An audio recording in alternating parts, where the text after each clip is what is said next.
VOLTAMP Transformers, a small cap company of about 7,600 crore rupees, faced with issues of capital allocation affecting its prospects. VOLTAMP Transformers into core business of manufacture and sale of transformers. It caters to a wide spectrum of industrial clients.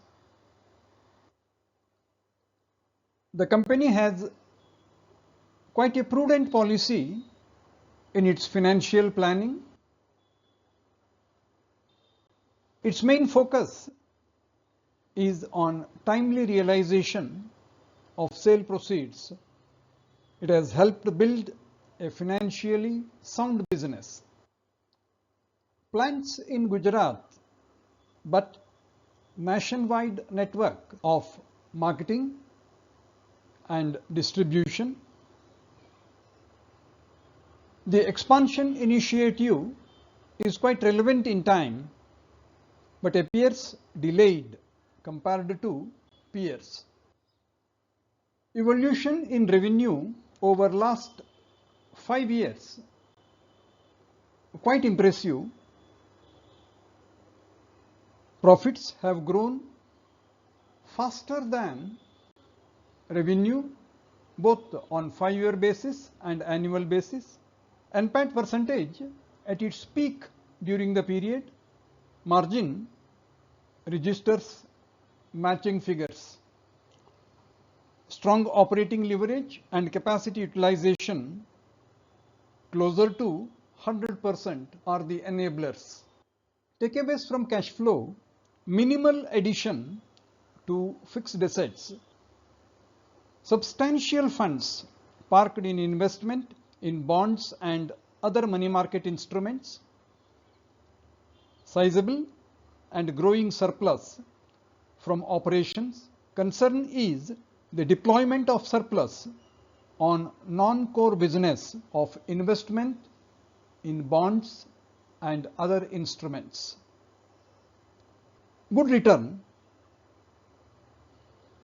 and growing portfolio. Of the total assets, dominating component is cash and investments in non-core business. Non-current assets and other assets play a second fiddle.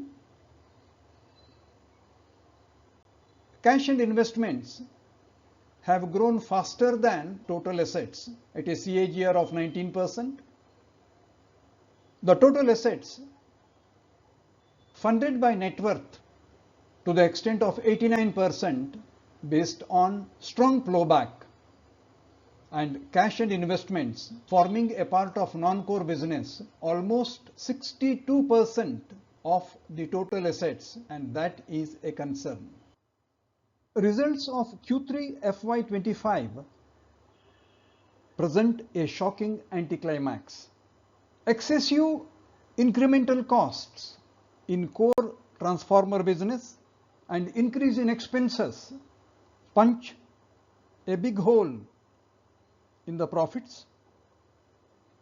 Mark-to-market valuation brings down other income substantially.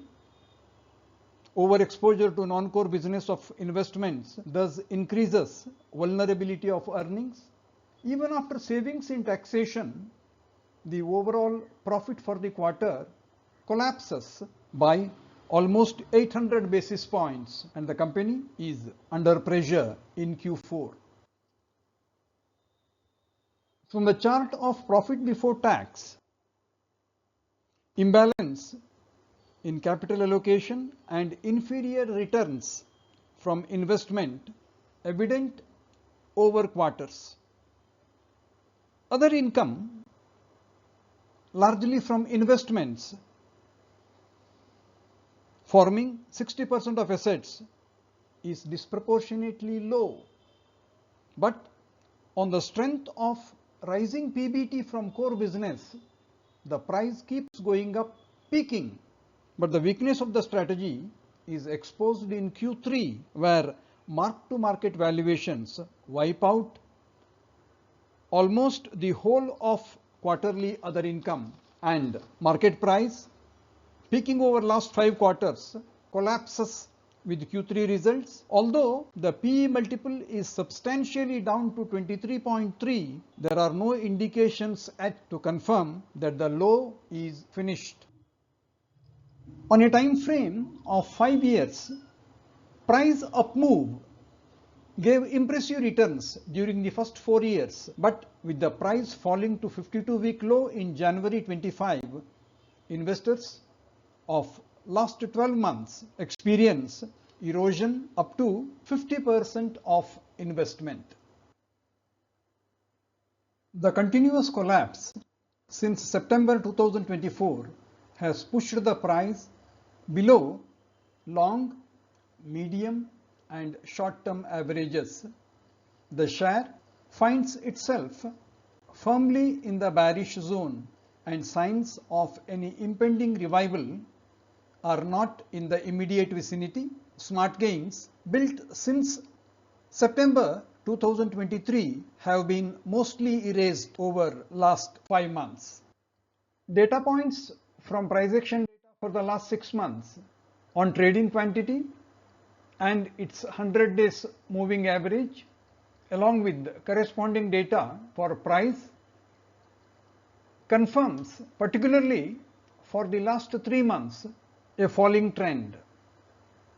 Price and quantity moving in tandem, every falling price matched by a corresponding rising quantity,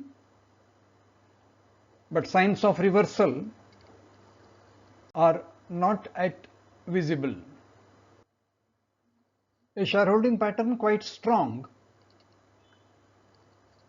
with the mutual funds and FPIs holding in aggregate a quantity substantially more than the holding of promoters. However, this comes with the risk of price fall with the early exit of mutual funds and FPIs in the event of the going getting tough. Promoters have stable stake, notwithstanding unsubstantiated rumors of partial stake sale from the same.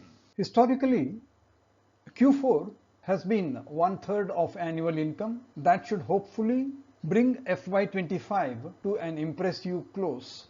Growing focus on green energy should help increase demand for transformers. Company is expanding, of course, with a substantial delay. It is a sure positive. Moving funds from non-core to core is welcome, generating stable and strong returns. Much depends on capital goods cycle and infrastructure growth.